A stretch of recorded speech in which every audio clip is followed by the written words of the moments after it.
पाप करते चले जा रहे हैं जन्म जन्म से। अब समझाओ तो समझ में नहीं आता। उनको चमत्कार दिखाओ कि आज बोले नाम तो जीवन में कभी दुख ना मिले बस। और जो कमा के रखा है उसको कौन भोगेगा? अवश्यमेव भोक्तव्यम कृतम कर्म शुभाशुभम। तुम्हारे जपने ना जपने से प्रभु में कोई फर्क नहीं पड़ता, तुम में फर्क पड़ जाएगा। अगर भगवत विमुख हुए तो यह भी जन्म नष्ट हो जाएगा। तुम्हारा अहंकार काम नहीं करेगा।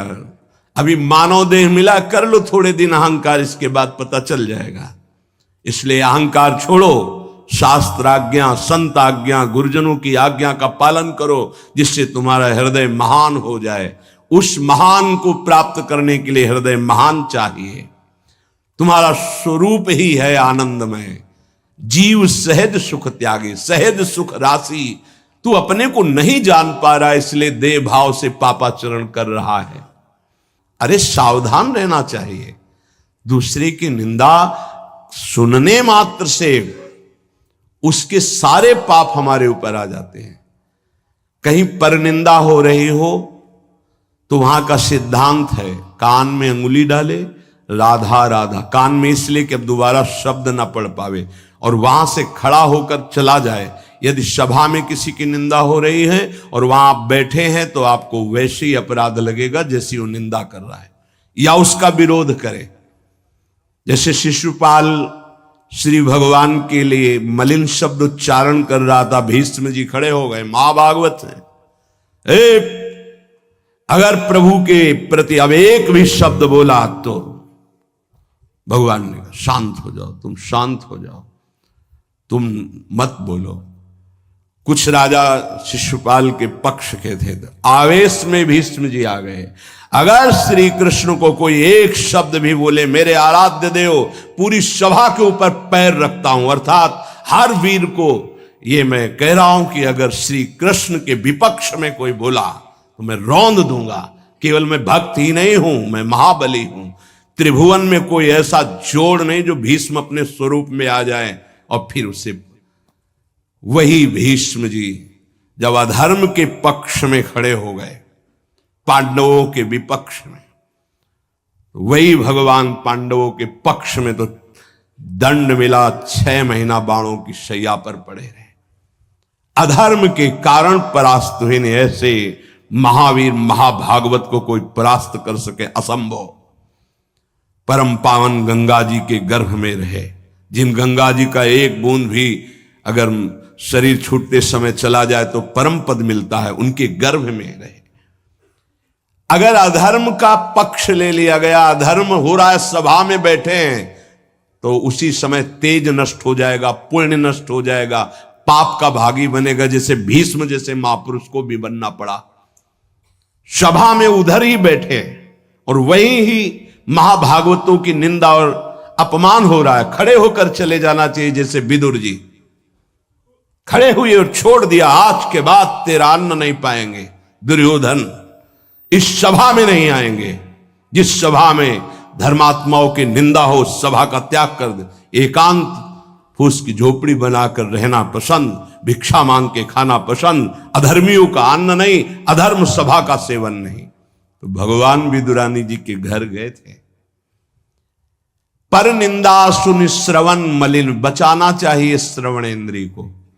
जहां किसी की निंदा हो, अब तो शौक है इस बात का, निंदा करने का और सुनने का एक व्यसन है। अपने को बड़ा अच्छा साधक मान लेना, दूसरे को हे मानकर उनकी निंदा करना, ये क्या कर रहे हो? अपने जीवन को गर्त में गिरा रहे हो। पर निंदा के ते आवत नहीं कछु हाथ, मूर्ख पर्वत पाप को ले चल अपने साथ।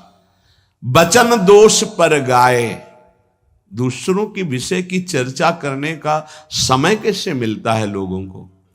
नाम जप करो, अपने विषय में सोचो, तुम्हारा मंगल कैसे होगा, तुम निष्पाप कैसे होगे, तुम्हारे दुखों की निवृत्ति कैसे होगी, तुम अपने कर्तव्य का पालन कैसे करोगे, तुम्हारा धर्म क्या है, इस विषय में सोचो।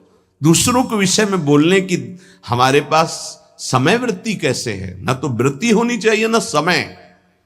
पर निंदा सुनकर श्रवणेंद्रिय मलिन हो गई, और पर निंदा करके वचन मलिन हो गए और अपने प्रभु से विमुख होकर, हरि से विमुख होकर सब अपवित्र हो गया। शरीर अपवित्र, इंद्रियां अपवित्र, हृदय अपवित्र, स्वभाव अपवित्र। तुलसीदास व्रत दान ज्ञान तप शुद्धि हेतु श्रुति गावे, राम चरण अनुराग नीर बिनु मल अति नाश न पावे। खास बात कह रहे हैं, शास्त्रों में बहुत वर्णन है। पाप नाश के बहुत से उपाय हैं, बड़े बड़े व्रत, कृच्छ चंद्रायण आदि व्रत, उपवास करने से कुछ पाप क्षीण होते हैं, लेकिन पाप प्रवृत्ति का नाश नहीं होता। शास्त्र ज्ञान भी पाप निवृत्ति का उपाय है, तपस्या भी, बड़े उपाय शास्त्रों में वर्णन किए पाप नष्ट का। गोस्वामी जी कह रहे भगवान के अनुराग के बिना, भगवत प्रेम के बिना जड़ मूल से हृदय निष्पाप नहीं होता। पाप की जड़ है प्रवृत्ति, वासना, कामना, तृष्णा, स्पृहा, इनका जड़ से नाश हो जाता है जब हृदय प्रेम से द्रवित। अपनापन जब प्रभु से होता है, मेरे प्रभु, जहां हृदय में द्रवण क्रिया हुई, आंखों में अश्रु बहे, वो जो पवित्रता होती है, मम भक्ति युक्तो भुवनम पुनात, लोगों को पावन करने की सामर्थ्य उसमें आ जाती है। ये अनुराग प्राप्त करने के लिए मानव देह मिला है, हरि अनुराग। प्रेम प्राप्त करने, कहां प्रेम लग, जरा सी बात हमारे प्रतिकूल हो, हमारी गुरु निष्ठा, भगवान निष्ठा, पता नहीं कहां माया किस कोने में कर देती है कि उस समय में हम केवल उस सामने अनुकूलता को देखते हैं, प्रभु को नहीं देखते, प्रभु के विधान को नहीं देखते। ये नहीं समझ पाते कि हमारे सामने प्रश्न उपस्थित हुआ है, अब हमें अपनी इष्ट निष्ठा, गुरु निष्ठा को परिपक्व रखना है। साधन में उन्नति अपना पुरुषार्थ और गुरुदेव की कृपा, भगवत कृपा दोनों चाहिए। अगर पुरुषार्थ नहीं करोगे तो कृपा है उसका स्वाद नहीं ले पाओगे। कृपा रसोई बना करके सामने रख देना थाल, पुरुषार्थ उसे पाना। पूज्यपाद श्री उड़िया बाबा जी महाराज कहते हैं, साधक का प्रयास और भगवान गुरुदेव की कृपा, ये दोनों सिद्धावस्था की प्राप्ति में अत्यंत आवश्यक हैं। कायर बन के हाथ पे हाथ रख के बैठ जाए कि वो कृपा से सब हो जाएगा, ये कायरता कृपा नहीं सिखाती, ये कायरता है। पुरुषार्थ जितना हम में अध्यात्म बल है उसके अनुसार हम चल रहे, बकाया सब कृपा से हो जाएगा, पक्का हो जाएगा। मन क्रम वचन छाड़ी चतुराई और भजत कृपा करी है रघुराई। मन से, वचन से, कर्म से ये चतुरता छोड़ो, अब सब कृपा से हो जाएगा। तो तुम प्रमाद करो और तुम्हारे ऊपर कृपा का प्रभाव जागृत हो जाए, ऐसा कभी नहीं देखा गया। जितना आप में सामर्थ्य मिली उसको लगाओ, शेष चिंता मत करो, कृपा पूरी कर देगी, पर आपको लगना होगा। साधक का पुरुषार्थ, निज चेष्टा और भगवत गुरु कृपा, ये सिद्धावस्था को प्राप्त कराती है। साधक का पुरुषार्थ अगर नहीं लगेगा तो विपरीत दिशा में चला जाएगा, असाधन बनने लगेगा। उपासक गुरु को कभी मनुष्य न समझे, भगवत विग्रह को कभी धातु का न देखे कि पत्थर की मूर्ति है कि अष्ट धातु की है कि ये काहे, ऐसा कभी प्रश्न न करे। इष्ट देव का अवतार होता है अर्चा विग्रह रूप में, अर्चावतार। दो प्रकार से प्राण प्रतिष्ठा होती है, एक होती मंत्रों के द्वारा और एक होती भाव के द्वारा। निरंतर जो मंत्राकार वृत्ति की हुई भजन में डूबे हुए महापुरुष है, जब तदात्म वृत्ति से श्री विग्रह की तरफ देख ले, उसी समय हलचल पैदा हो जाएगी। प्राण प्रतिष्ठा हो गई, छाती से लगा लिया, प्राण प्रतिष्ठा हो गई। मंत्रों का एक अनुष्ठान वैदिक सिद्धांत से और एक है भाव सिद्धांत। धन्ना जाट के भांग के बट्टा में कोई प्राण प्रतिष्ठा मंत्र से नहीं हुई, भाव से भगवान प्रकट हो गए थे। सिलपिल्ले बाई के भाव से भगवान प्रकट। जब हम अपने प्रभु को अपने प्रभु की भावना से प्यार से देखते हैं तो वहीं प्रकट हो जाते हैं। जैसे खंभा फोड़कर नरसिंह भगवान प्रकट हो गए प्रहलाद जी के लिए, भाव से देखा नामदेव जी ने तो कुत्ते से भगवान प्रकट हो गए, भाव से देखा भूत से भगवान प्रकट हो गए। तो फिर श्री विग्रह में भगवान नहीं प्रकट हो जाएंगे जब भक्त भाव से देखेगा। और भाव ना हो तो भगवान में भी भगवान नहीं दिखते। दुर्योधन को कहां दिखते थे? दुर्योधन दुशासन इनको नहीं दिखते थे, भगवान में भी भगवान नहीं दिखते। गुरु को मनुष्य समझना, भगवद विग्रह को धातु या पाषाण का समझना, गुरु मंत्र को साधारण शब्द समझना, चरणोदक को सामान्य जल मानना, भगवत प्रसाद को भोजन मानना, अन्न मानना, साधु की जाति पर दृष्टि रखना, ये उपासक को सावधानी पूर्वक त्याग कर देना चाहिए। ये उपासना के बड़े विघ्न हैं। यदि ऐसा भाव बना रहेगा तो उपासना सिद्ध नहीं होगी।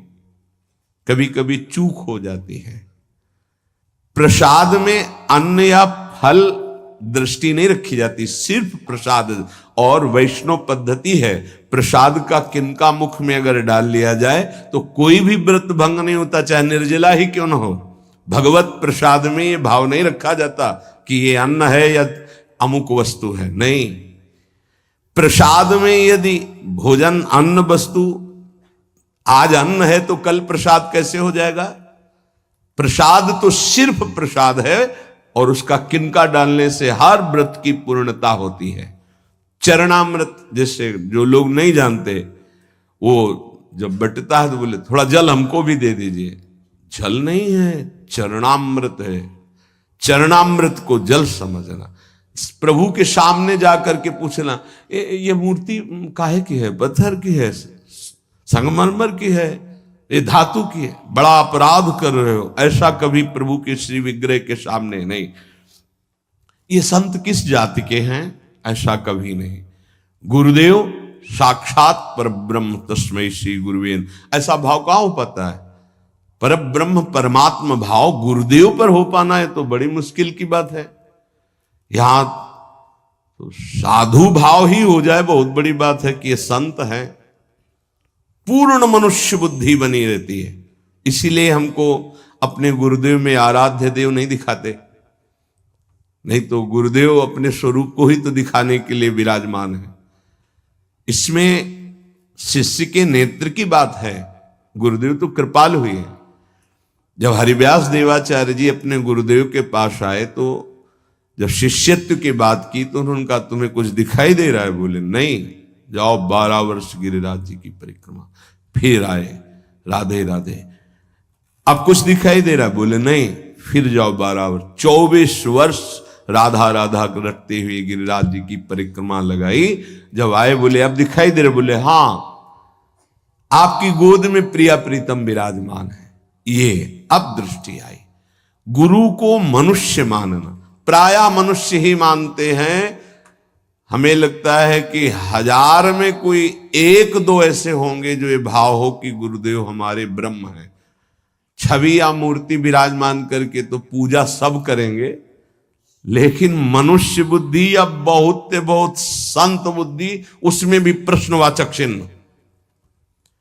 साक्षात पर ब्रह्म कहने को तो सामने जाके बोलेंगे गुरुर ब्रह्मा गुरुर विष्णु गुरुर्देव महेश्वरः गुरु साक्षात पर ब्रह्म तस्मै श्री गुरुवे नमः। विचार करो, इसमें से एक भी माना है तुमने? गुरु को ब्रह्मा माना है या हरि माना है या शिव माना है या साक्षात परब्रह्म माना है, बड़ा मुश्किल है। केवल कह देना अलग, बोले होना भी तो चाहिए साक्षात परब्रह्म। केवल बातों से कोई परब्रह्म थोड़ी हो जाता है। तो पाषाण में परब्रह्म था क्या? वो तो अव्यक्त था, तुम्हारे भाव से व्यक्त हुआ ना। तुमने परब्रह्म की भावना की तो मुस्कुराता हुआ ब्रह्म प्रकट हो गया। तो गुरुदेव तो चैतन्य ब्रह्म है। आपकी भावना यदि हो जाए, कुत्ते से विट्ठल भगवान प्रकट किए, तो भावना ही तो की कि प्रभु प्रभु सूखी मत खाओ, थोड़ा घी रोटी मिला, नाथ आपके लिए ही तो है। तो ऐसे देखो साक्षात विट्ठल भगवान गुरुदेव में, प्रभु आपका सर्वस्व, आपका प्राण मन तन सब, मैं आपकी ही तो उपासना कर रहा हूं, मुझे और कोई भगवान नहीं चाहिए। बस आपका साक्षात्कार हो, आप प्रसन्न हो जाएं, आपकी अधीनता। ऐसा कहां? ऐसा होगा तो भाव बदल जाएगा। गुरुदेव के प्रति परब्रह्म भाव हो जाए तो साधक को कुछ करना नहीं पड़ेगा, अपने आप उसके अंदर समस्त दैवी संपदा प्रकाशित हो जाएगी। परब्रह्म भाव होना बहुत कठिन है। गुरुदेव के प्रति परब्रह्म भाव हो गया तो उस भाव की सिद्धि होगी, चराचर जगत में परब्रह्म भाव हो जाएगा। क्योंकि गुरुदेव अखंड मंडलाकारम व्याप्तम चराचरम, तो चराचर में परब्रह्म भाव होते ही वो जीवन मुक्त हो जाएगा। बहुत कठिन बात है। इसलिए उपासक इस भाव को सिद्ध करे। गुरुदेव साक्षात परब्रह्म, भगवद विग्रह, साक्षात मेरे इष्ट देव, चरणोदक, अहो भाग्य जो हमें चरणामृत पीने को मिल रहा है, कोई जल नहीं, और गुरुदेव का मंत्र, ये कोई शब्द नहीं है। साक्षात इष्ट देव मिल गए, मुझे मंत्र मिल गया तो। पर ऐसी बुद्धि कहां है? पड़ा है एक कोने में हृदय में मंत्र, उसका बार बार स्मरण नहीं, बार बार दुलार प्यार नहीं मंत्र का। आप देखो मंत्र को कितना प्यार करते हैं आप। मंत्र का प्यार है बार बार स्मरण करना, दुलार करना, तो उसी का जागरण होगा। तो वहीं प्रिया प्रीतम निकुंज सब उसी में छुपा है। ये जो मंत्र है ना, इसमें सब कुछ छुपा है। मंत्र की ही व्याख्या चतुरासी जी है, निज मंत्र की व्याख्या चतुरासी जी है। चतुरासी जी की व्याख्या 42 लीला और वृंदावन दास चाचा जितने भी पद गाए सब चतुरासी जी की व्याख्या है, और 84 जी निज मंत्र की व्याख्या है। ये अंदर की बात समझ। मंत्र मिला मतलब पूरे निकुंज की चाबी मिल गई। बीज मंत्र इसी को कहे, इसी से पूरा निकुंज रूपी वृक्ष प्रकाशित हो जाएगा। इष्ट देव में, गुरुदेव में जितना तुम्हारे भाव की कमी रहेगी उतना ही उपासना असफल रहेगी। जब अपने इष्ट देव के पास कोई जाता है, जैसे यहां से कोई बोले कि बरसाने जाए, हे सुनो श्री जी को हमारी भी दंडवत कर, अहो भाग्य आपके कि आप श्री जी के दर्शन करने जा रहे, हमारी दंडवत कह देना, हमारी स्मृति, हमारी भी अर्जी लगा देना। कोई आपका है, ईर्ष्या तो नहीं होगी ना, द्वेष तो नहीं होगा, उसके प्रति जलन का भाव तो नहीं होगा कि तो श्री जी के दर्शन के लिए जा रहा है। ऐसे यदि हमें गुरुदेव से प्रेम है और हमें दिखाई दे रहा कि गुरुदेव इनको ज्यादा प्यार कर रहे हैं, तो हमारा उससे ज्यादा प्यार हो जाएगा। आपके हो भाग्य, कभी हमारी भी स्मृति दिला देना, गुरुदेव को ये प्रदान कर देना। गुरुदेव, उसके अंदर द्वेष तो नहीं आएगा, जलन तो नहीं आएगी। जब मनुष्य बुद्धि होगी तब जलन होने लगेगी, तब ईर्ष्या जागृत हो जाएगी। नापना चाहिए अपने हृदय में कि गुरुदेव के प्रति मनुष्य बुद्धि का लक्षण है, साधु बुद्धि का लक्षण है, या साक्षात परब्रह्म का लक्षण है। इतनी गोपी जन थी, क्या किसी को किसी के प्रति ईर्ष्या थी क्या? एक साथ बैठकर सब कात्यायनी की उपासना, एक साथ यमुना स्नान, एक साथ अनुष्ठान श्री कृष्ण को प्रीतम रूप में प्राप्त करने का। ऐसे सहस्त्रों उपासक, सही पूछो तो इतना भी अंतर नहीं, सबके प्रति प्रभु का समान प्यार है, गुरुदेव का, प्रभु का। पर जो जितना प्रभु मानेगा, जितना अपनापन करेगा, वो दूर रहकर भी अनुभव करेगा कि गुरुदेव का, इष्ट देव का हमारे प्रति सबसे अधिक प्यार है। यह सबको अनुभव होगा। यदि आप पवित्र हृदय से, भगवत भाव से, तो आपको यह अनुभव होगा कि देखो, देखें या ना देखें, बोले या ना बोले, मिले या ना मिले, मेरा हृदय कहता है कि गुरुदेव, इष्ट देव सबसे ज्यादा मुझे प्यार करते हैं। ये भगवत भाव में रहता है। इष्ट देव और गुरुदेव की परिपूर्णता के भाव में जितनी कमी रहेगी, उपासना उतनी कच्ची रहेगी। इष्ट देव गुरुदेव की परिपूर्णता में भाव, इष्ट देव में कभी एक देशीयता का भाव नहीं रहना चाहिए। मेरे इष्ट देव सर्वत्र विराजमान है, तभी सच्चिदानंद भाव पूर्ण होगा। मन उपासना किए बिना नहीं रह सकता, इसका स्वभाव है उपासना करना। यदि प्रभु की उपासना नहीं की तो भोगों की उपासना ये करेगा ही करेगा, तुम इसे रोक नहीं सकते हो। अगर ये भोगों की उपासना करेगा तो दुख, चिंता, भय, शोक, मृत्यु, इससे तुम बच नहीं सकते हो।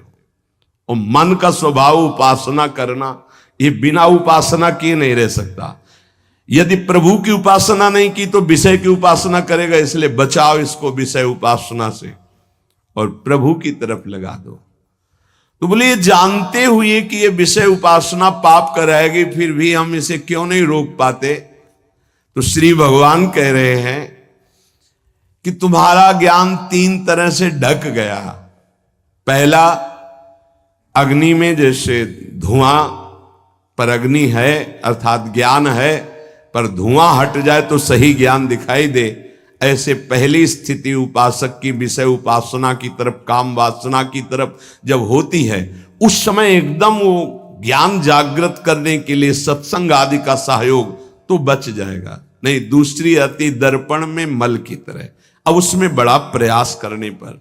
तीसरी आती है जेर में ढका हुआ गर्भ, अब उसमें समझ में ही नहीं आता कि क्या ठीक है क्या नहीं ठीक है, जो वासना आई वैसी क्रिया हो गई।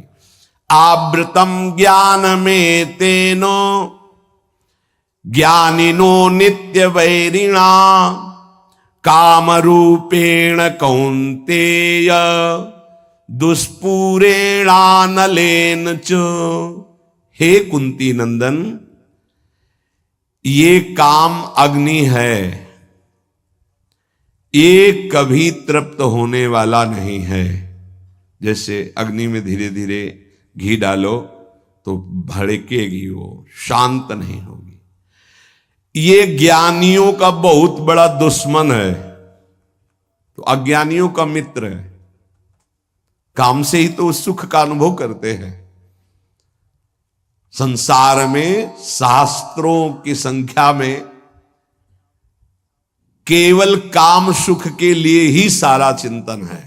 देख लो, हमें पढ़ना लिखना है, खूब रुपया कमाना है, अपनी कामनाओं की पूर्ति करनी। काम का सीधा तात्पर्य केवल एक ही इंद्रिय से नहीं, सर्वेंद्रियों के भोग से है। अगर ये दुश्मन है तो किनका है? जो इस संसार रूपी महान दुखालय से मुक्त होना चाहते हैं। वैसे है तो दुश्मन उनका भी, क्योंकि दुख, शोक, चिंता, भय, पाप आचरण कराता है, पर वो मित्र मानते हैं, इसी से वो सुखी होना चाहते हैं। ज्ञानिनो नित्य बैर